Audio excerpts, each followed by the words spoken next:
Yeah, I mean, I think when you get to injuries, it's not about load management. It's trying to just make sure that he's healthy. I think it speaks to more of our depth and our belief in the roster that we may or currently have at that moment, as well as what we have in our minor league system that could come in and spot start or give us some innings. Some of it's the schedule. I mean, we can look at the schedule and play around with that. And so I think there's a lot of variables that go into it, but specifically, like, I don't think it's a workload management when we're dealing with an injury. Like, are there situations where we try to do some workload management? Yes, but those are usually guys who are consistently making starts. But in this situation, or a situation where a guy's going to be missing significant time, it's never about that. It's about trying to make sure that we get the best version of that individual.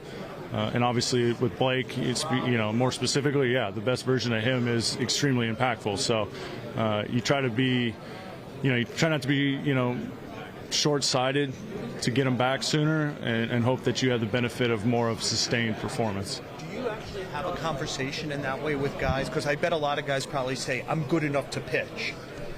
I mean, do you actually say, are you good enough to pitch in October? Like something to say, like, we want you at a certain peak level, because that's kind of our goal.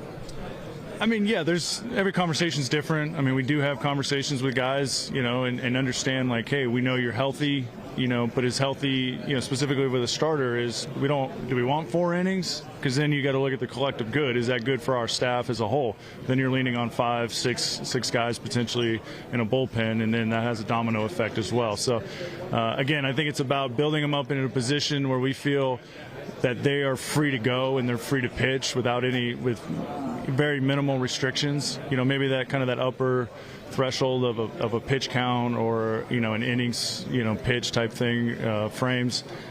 But same thing with relievers. You want to make sure that they can handle the stresses of pitching in the major leagues. And I think one thing we talk about all the time too is when guys are finally active, like, we want to use them the way that and deploy these guys the way that they're going to help themselves but help us win ball games. We don't want to treat it like spring training where you have a governor on things, because as we've seen the last couple of years in tight contested races, like, games matter. And so, like, pulling a guy early and or not being able to do an up down with a guy or something like that has consequences on the season. And again, it's still more about what is best for that individual and how do we get them back to be 100% and 100% effective. Mark, with all the injuries the pitching staff has had over the year, to get to this point here in the World Series where everyone is clicking, what's that like for you and the pitching staff? I mean, it's been great. It's been fun to watch these guys throw. The ability to go out and perform kind of at their highest, abilities right now, and peak at the right time has been pretty cool. You see, as a staff, we see all the work behind the scenes, the preparation. Some of the guys have been hurt, and so they're rehab to get back.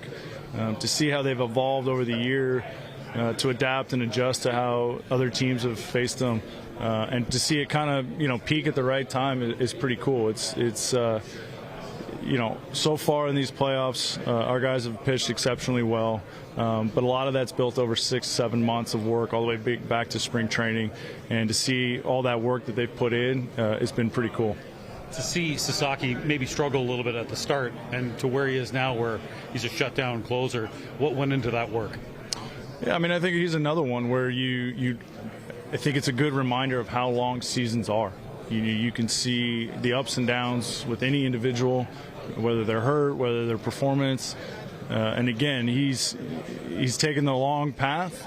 It probably isn't the way he envisioned it, probably wasn't the way we envisioned it, but at the end of the day, he's put himself in a position to impact this ball club, impact games at the back end, and that's not insignificant. And that's a testament to his belief in himself and his determination to continue to work every single day, because there's many times where, those are long days where you're rehabbing, where you're not participating, and you don't get the joy of playing the game. But he stuck with it all the way basically to the last week of the season. So it's a good story, and I think it's a good reminder for all of us that, and it might sound cliche, it's not really how you start, but it is how you finish. And he's been finishing this season on a strong note. Speaking of finishing, with Clayton Kershaw, if this is his swan if this is his swan song, talk about what he's meant. We know what he's done over the career, but to this year in 2025. I mean, he's been huge for us. I mean, he's made 20-some starts for us. He's been, again, another pillar of our rotation. You look at what he did in August when we were really struggling to go, I think it was 5-0 with a very, low ERA. Like, he kept us in these games. He kept us in a position to maintain or stay tied in our division. Those are the things that he did on the field.